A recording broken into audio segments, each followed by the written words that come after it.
Preparados para estarmos todos errados e para sentir frustração?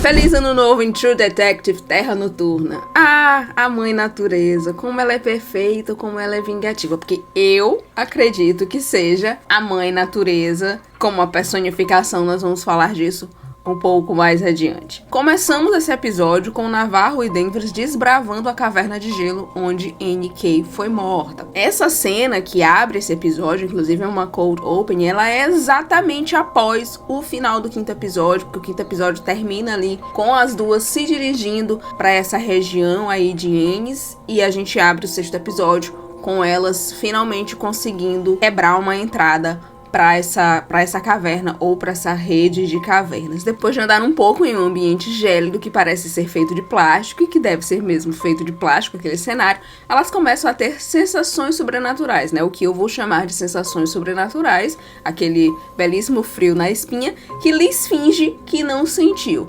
Navarro sente qual o caminho a seguir, né? Sentir é uma coisa muito presente nessa série, e as duas caem em um buraco onde elas encontram finalmente Raymond Clark, o cientista desaparecido e principal suspeito de todas as mortes que ocorreram em Ennis de 6 anos pra cá.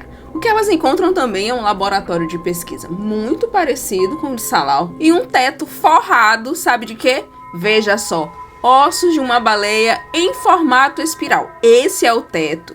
Essa é a imagem congelada no celular de Anne quando ela é atacada no vídeo que ela deixou no celular antes de ser morta. Esse é um mini laboratório que se liga à estação de Salao. Eu achei essa questão geográfica impressionante, porque isso foi até bacana, né? Em nenhum momento a gente percebeu que, por um acaso, aquela região para onde elas estavam indo poderia ser, de alguma forma, ligada de Salao. Tem uma ligação, tem um túnel ali que liga esse laboratório escondido à estação de pesquisa de Salao. As duas entram na estação e brigam com Raymond Clark até que conseguem capturá-lo.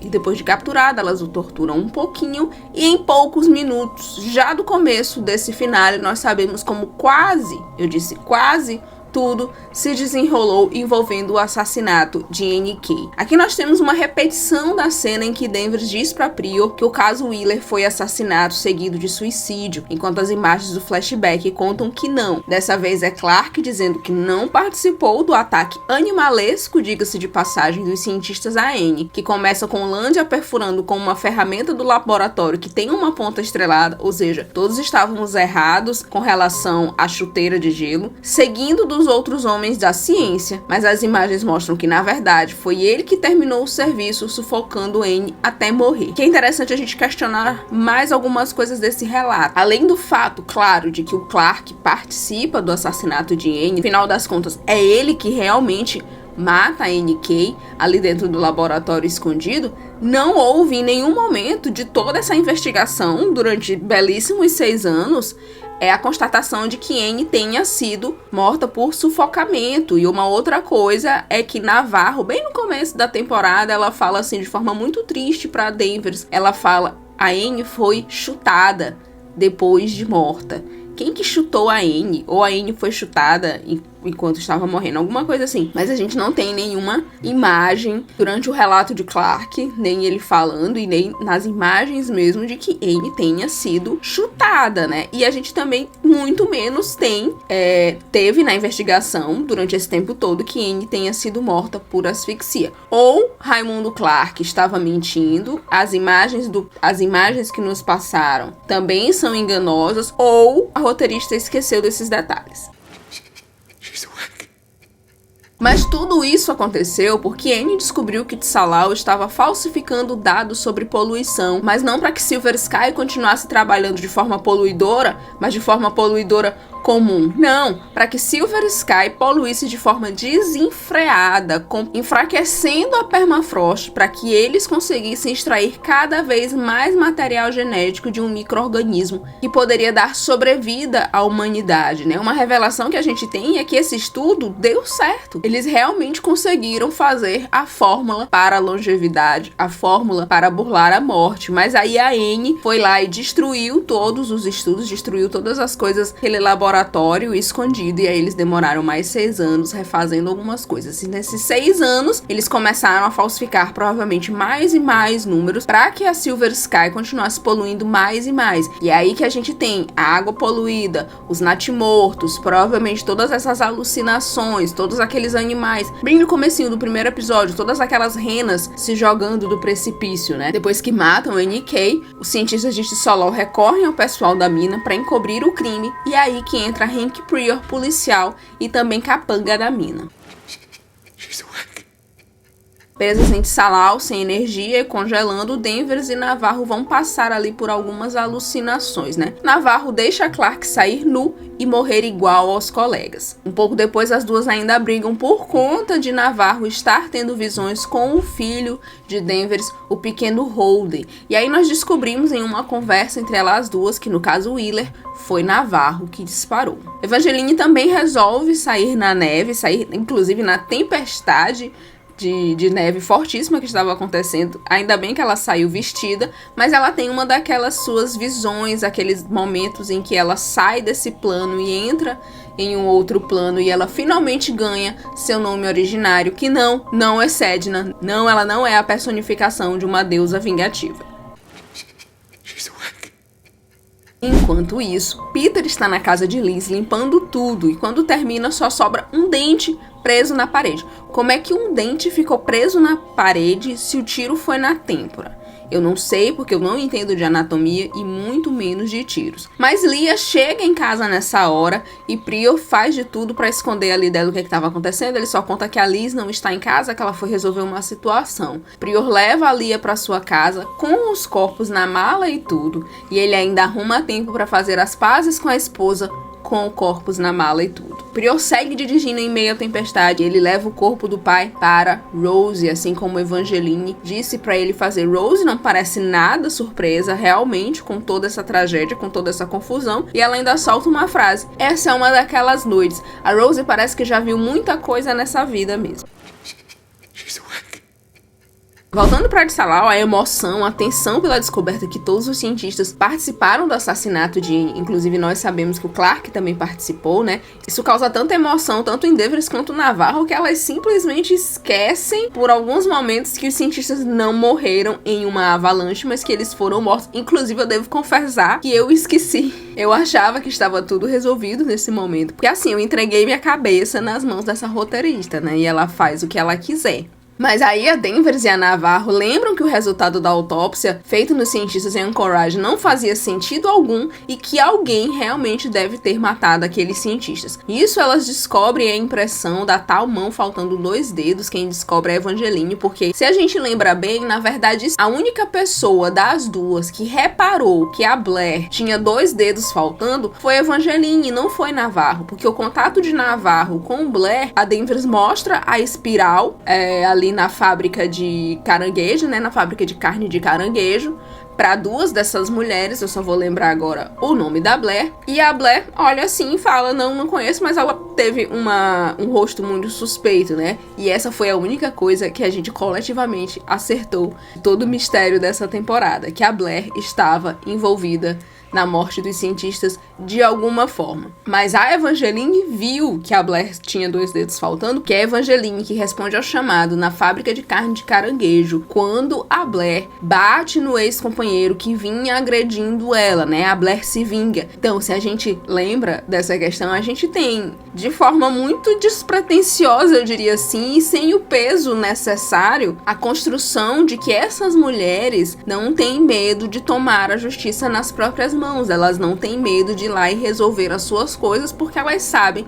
que a polícia não vai resolver. Se a gente lembra do caso Wheeler, o caso Wheeler é isso, a polícia nunca conseguiu resolver aquela questão. O Wheeler vinha agredindo a companheira há muito tempo. Navarro e Danvers foram chamadas lá para casa várias vezes e elas nunca conseguiam prender esse cara e elas nunca conseguiam salvar essa mulher. Até o dia que elas chegaram lá e era tarde demais, o Wheeler tinha assassinado a companheira e nesse último flashback, quando tudo se desenrola e a gente sabe que foi Navarro que atirou, tem uma criança na casa, né? Então a polícia de Ennis é uma polícia completamente ineficiente. Eles nunca conseguiram resolver o caso do assassinato brutal da Anne. Eles nunca conseguiram resolver o caso Wheeler. A Blair teve que resolver seu problema sozinha também, porque ela sabia que a polícia não ia fazer nada por ela. Então, assim, essas questões foram levantadas ao longo do tempo na série. Depois que elas descobrem a tal impressão da mão faltando os 2 dedos, vão até a casa de Blair, na comunidade, onde elas se deparam com um relato impressionante da vingança dessas mulheres, inclusive a maior parte delas mulheres originárias, contra os cientistas que mataram Anne e que causaram toda a mortandade, doenças e desequilíbrio ambiental na região. Blair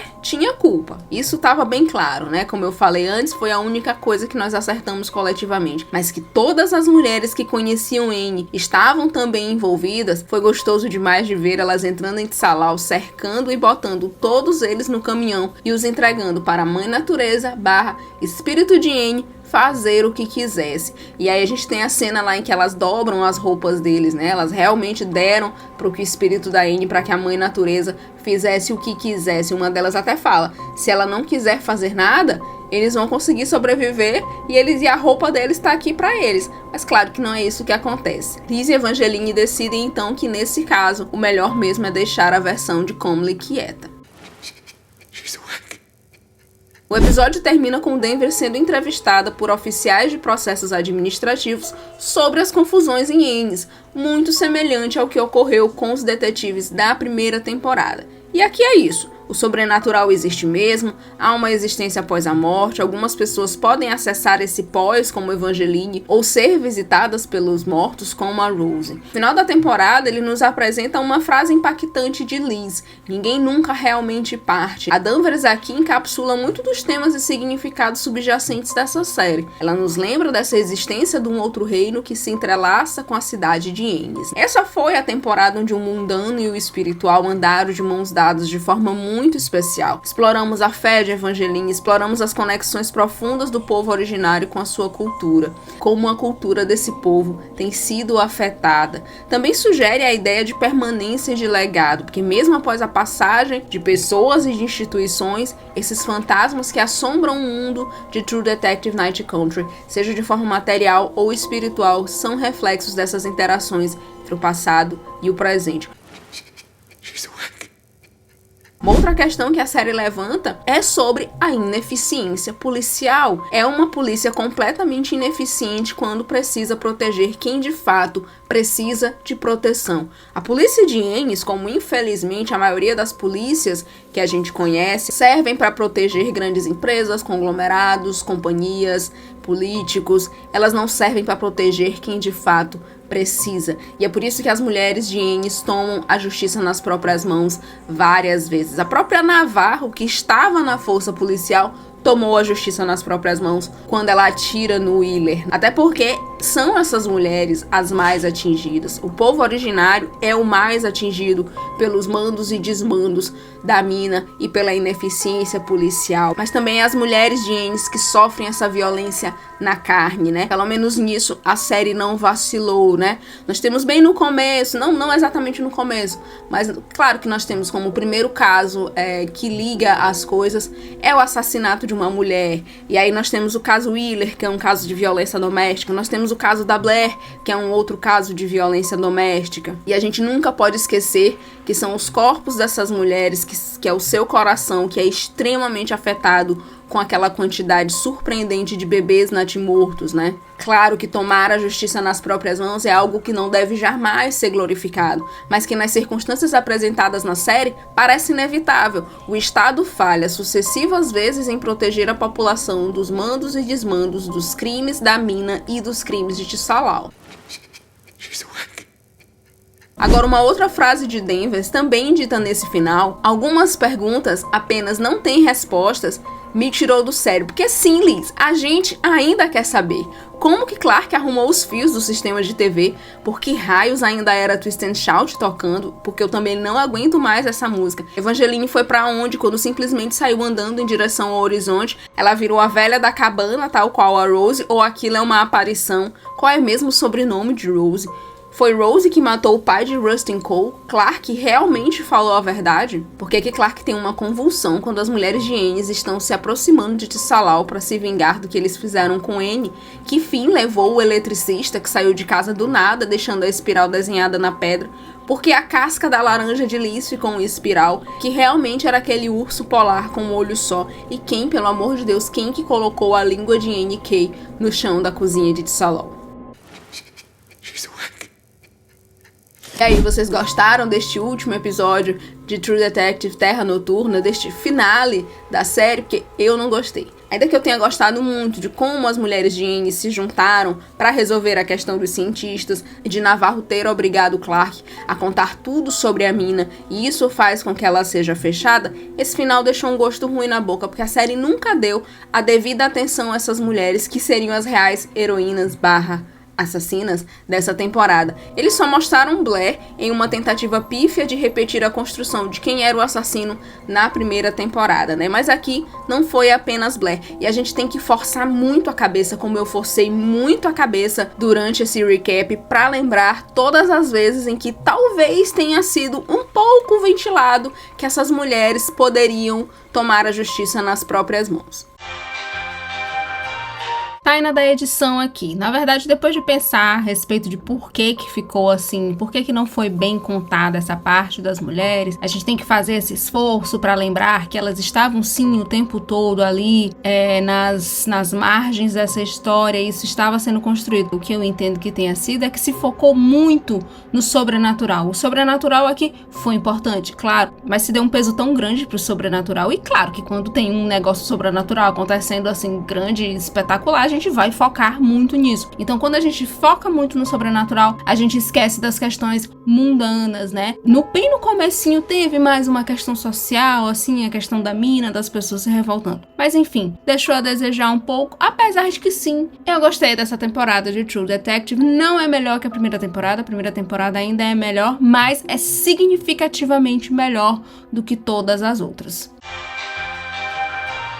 Então é isso, eu fico por aqui. Se você gostou desse vídeo, curte, compartilha com os amigos, não deixa de assinar o canal, deixar o seu like e, claro, me conta aí nos comentários quais as suas impressões da quarta temporada de True Detective Terra Noturna como um todo, e também desse último episódio. Você gostou desse desfecho? Você percebeu que era isso que ia acontecer? Depois eu volto com mais conteúdo. Até!